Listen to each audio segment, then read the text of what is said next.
Hello everyone, welcome to our channel. मैं हूं अंकित और स्वागत करता हूं आप सबका। दोस्तों, अभी जैसा कि आपको पता है कि अपन माइक्रोसॉफ्ट प्रोजेक्ट जो कि सिविल इंजीनियरिंग से रिलेटेड सॉफ्टवेयर है, वो अभी अपन स्टडी कर रहे हैं। तो आज उसका 15th लेक्चर 15वां लेक्चर आज अपन देखने वाले हैं कि इस 15वें लेक्चर में अपन क्या क्या देखेंगे। सबसे मेन इम्पोर्टेंट है, इसलिए इम्पोर्टेंट है क्योंकि बहुत कम लोगों को ये सब पता है कि माइक्रोसॉफ्ट प्रोजेक्ट में एक्सेल की तरह फॉर्मूलेज भी लगाए जाते हैं। जिस तरह से आप एक्सेल में फॉर्मूले लगाते हैं, उसी तरह से माइक्रोसॉफ्ट प्रोजेक्ट में भी आप फॉर्मूले यूज़ कर सकते हैं। तो प्लीज़ आप एंड तक बने रहिएगा। इसके अलावा आपको अगर किसी भी तरीके का कोई डाउट है या कोई क्वेरी है, तो आप हमें प्लीज़ मेल कर सकते हैं anurashdevelopers@gmail.com पर। उसके अलावा आप हमें टेलीग्राम पर भी ज्वाइन कर सकते हैं, that is t.me/civil engineering software। So now let's start the session. दोस्तों, जैसा कि ये सब आपको पता ही है कि ये अपना प्रोजेक्ट है जो अपन अभी फ्रॉम द बिगिनिंग अपन ये डिस्कस कर रहे हैं कि यही सब एक्टिविटीज़ होती है, सब प्रोजेक्ट समरी टास्क होता है। ये अपना जो है वो समरी टास्क है, इस हिसाब से ये गैंट चार्ट रहता है। ठीक है, तो ये सब अपन देख चुके हैं। आज मैं आपको बताऊंगा कि किस तरीके से जो फील्ड है, कस्टम फील्ड होती है, प्लस किस तरीके से आप अपनी एक अलग फील्ड इसमें डाल सकते हैं। जैसे जब भी अपन ऐड न्यू कॉलम करते हैं, तो इस पे ये सब फील्ड्स बन करके आ जाती है। तो वैसे तो मैक्सिमम काम आपका इससे हो जाता है, पर कई बार ऐसी फील्ड या ऐसा कॉलम या ऐसा हेड आपको डालना पड़ता है जो कि इस लिस्ट में नहीं हो।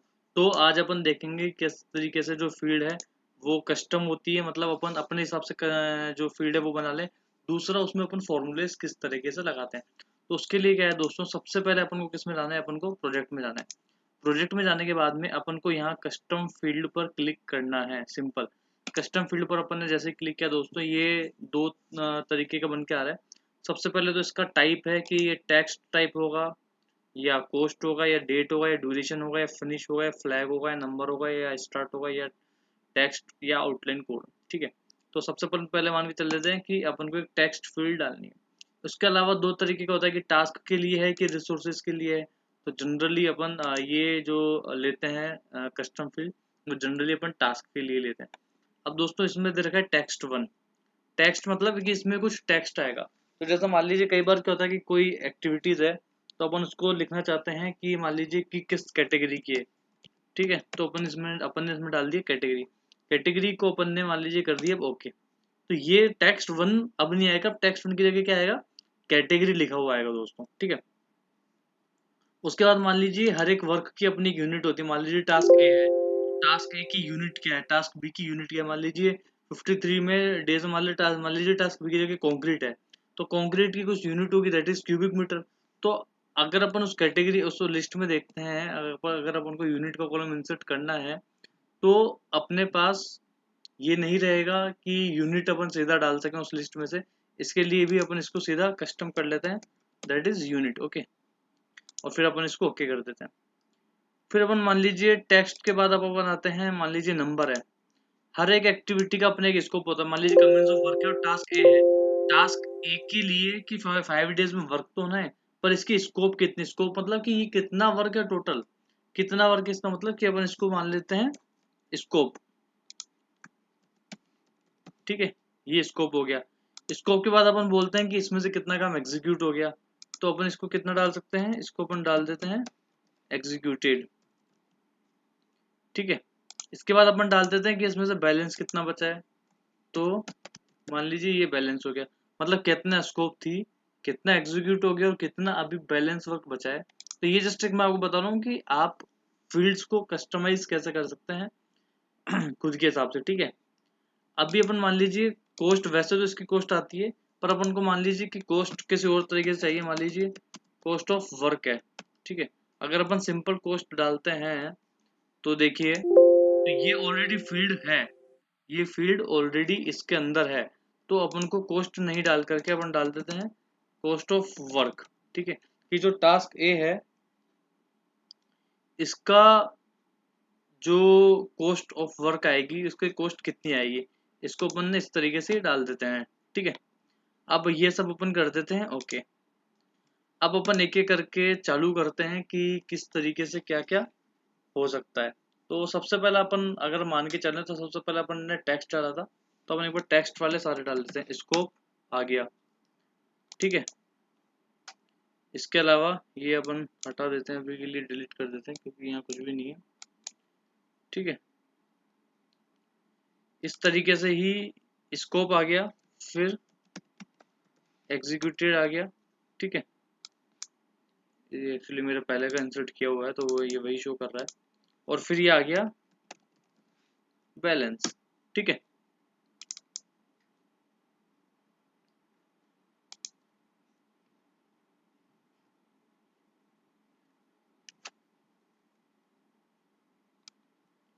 ये स्कोप है, ये आ गया अपना बैलेंस,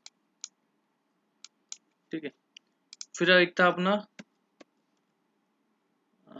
यूनिट, ठीक है। ये आपके ये तो था सब टेक्स्ट में। ये जो यूनिट है वो है टेक्स्ट में, ठीक है। और इसके अलावा अगर हम मान लीजिए डालते हैं कैटेगरी भी था अपने, जो कि एक अलग टेक्स्ट में था, ठीक है। इसको अभी के लिए अपन हटा देते हैं। और देखिए, अब देखिए नंबर्स वाला हो गया, ये नंबर में था क्योंकि ये नंबर्स शो हो रहे था, ये नंबर में था, ये टेक्स्ट में होगा दोनों। एक बचा है अपना कॉस्ट ऑफ वर्क, जो कि अपन ने कॉस्ट में डाला था, ठीक है, इस तरीके से। ओके, मान लीजिए यहाँ भी एक बार अपन इसको डिलीट कर देते हैं, मेरा पहले का इंसर्ट किया हुआ है।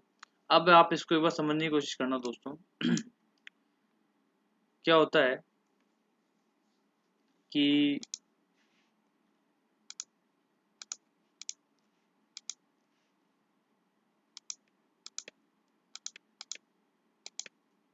हाँ, ठीक है, कि ये है स्कोप, एग्जीक्यूटेड और बैलेंस। अब मान लीजिए अपन को फॉर्मूला लगाना है कि यहाँ स्कोप मान लीजिए 100 है, ठीक है। उसमें से एग्जीक्यूट हो गई मान लो लीजिए 10, तो बचने कितनी चाहिए 90। इस तरीके से टास्क सी की जो स्कोप है वो है मान लीजिए 85, इसमें से 15 अगर एग्जीक्यूट हो गई तो बैलेंस कितनी बचनी चाहिए 70। इसी तरीके से मान लीजिए इधर अगर 50 है और 40 अगर एग्जीक्यूट हो गई तो बैलेंस रहनी चाहिए 10। इसी तरीके से मान लीजिए यहाँ 100 है और आपकी 50 अगर एग्जीक्यूट हो गई तो बैलेंस रहनी चाहिए 50। तो ये तो सब है ये कि अपन मैनुअली इसमें एडिट करें।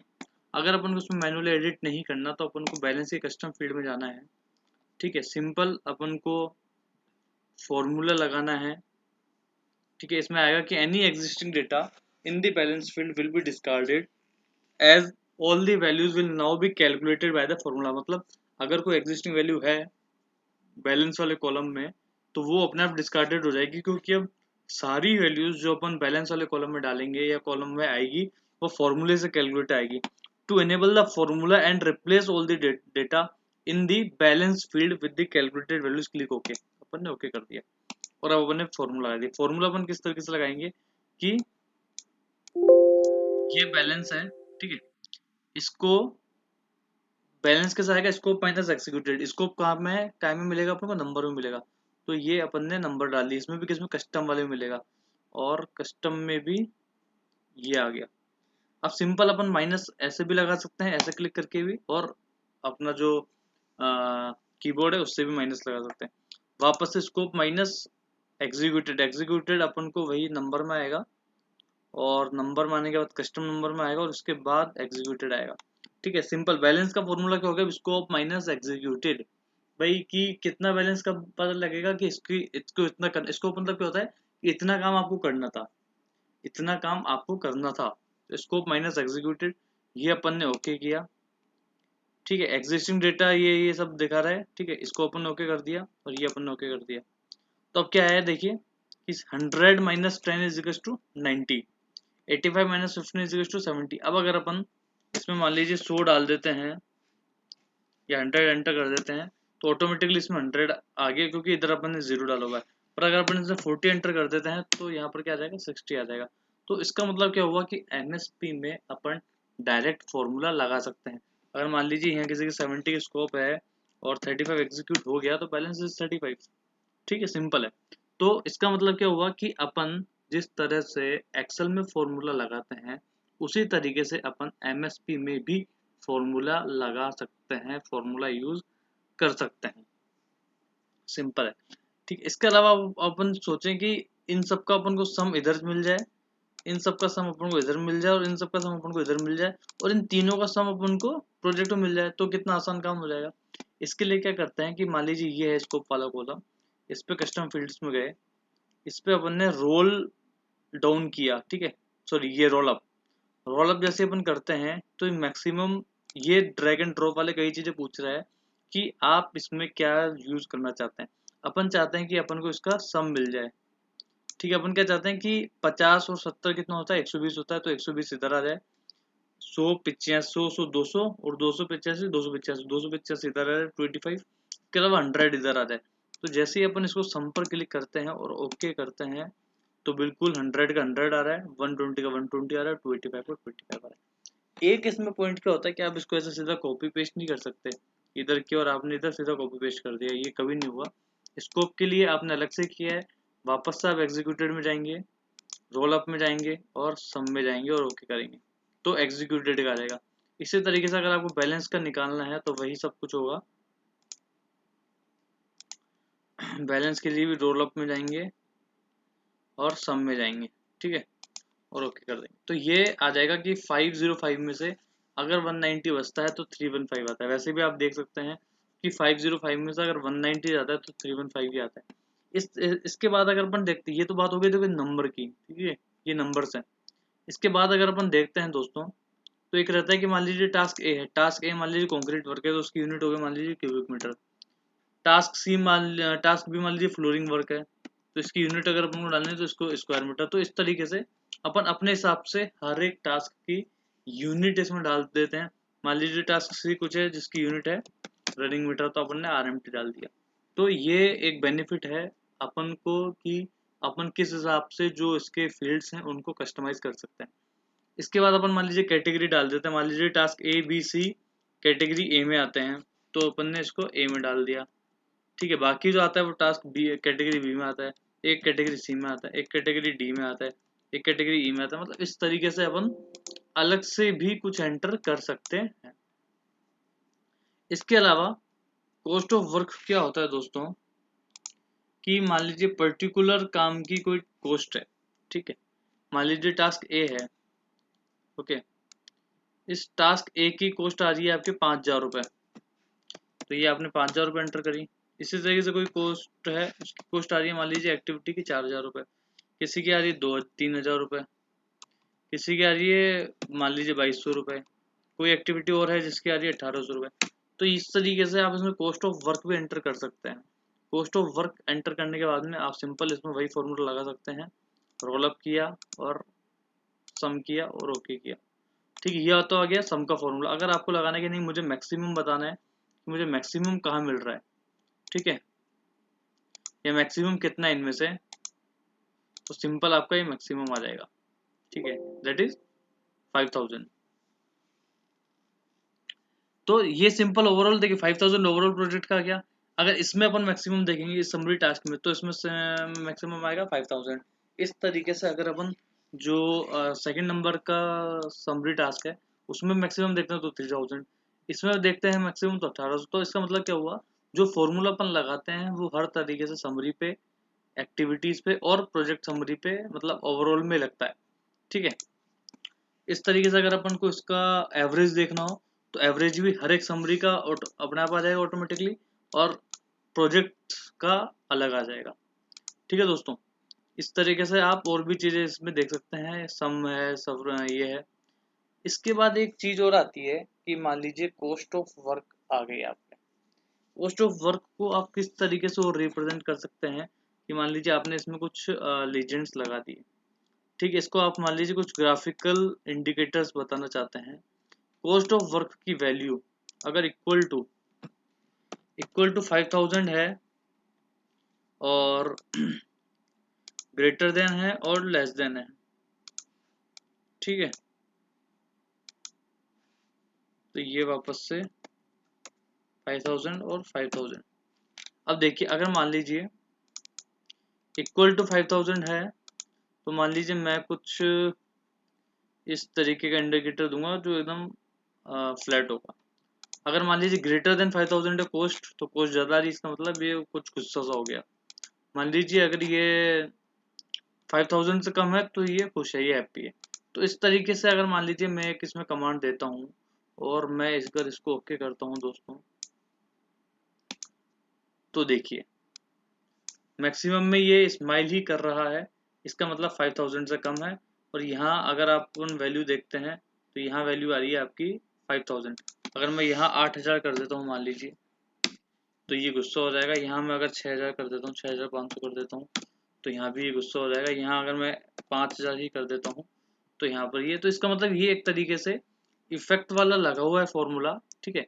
जैसे अपन कई बार एक्सेल में करते हैं कि ये होता है ये हो जाएगा, अपन ने इसमें कंडीशंस डाल दी, तो इसका मतलब क्या हुआ कि अपन इसमें कंडीशंस भी डाल सकते हैं, ठीक है।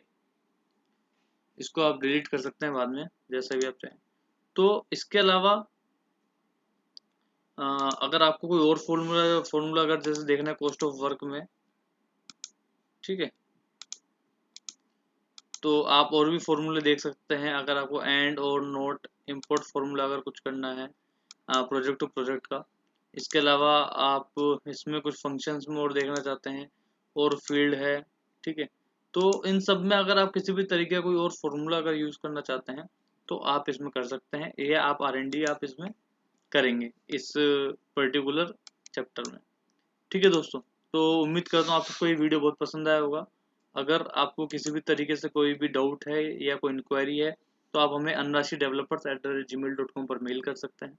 इसके अलावा आप हमें टेलीग्राम पर भी ज्वाइन कर सकते हैं, that is t.me/civil engineering software.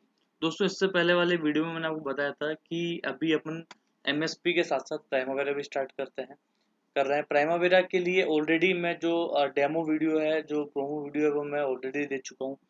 अगर किसी भी कैंडिडेट को प्राइमवेरा सीखना है, सबसे अच्छे से सीखना है, प्राइमवेरा जो है आपको जीरो से लेकर के बेसिक से लेकर के मॉडरेट एडवांस और पूरा प्रोफेशनल अप्रोच तक हमारे यहाँ पढ़ाया जाएगा। उसकी जो फीस है मैं ऑलरेडी वीडियो में बता चुका हूँ। दोबारा से मैं आपको बता रहा हूँ, the fees will be 300 rupees, 3000 rupees, okay.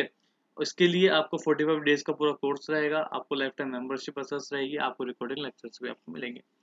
तो दोस्तों उम्मीद करता हूँ आप सब ये समझ गए होंगे। इसके अलावा आप प्लीज़ चैनल को सब्सक्राइब नहीं कर रहे हैं, आप चैनल को सब्सक्राइब जरूर करिए और वीडियो को जितना जल्दी और जितना ज़्यादा हो सके वहाँ पर आप फैलें। So thank you very much.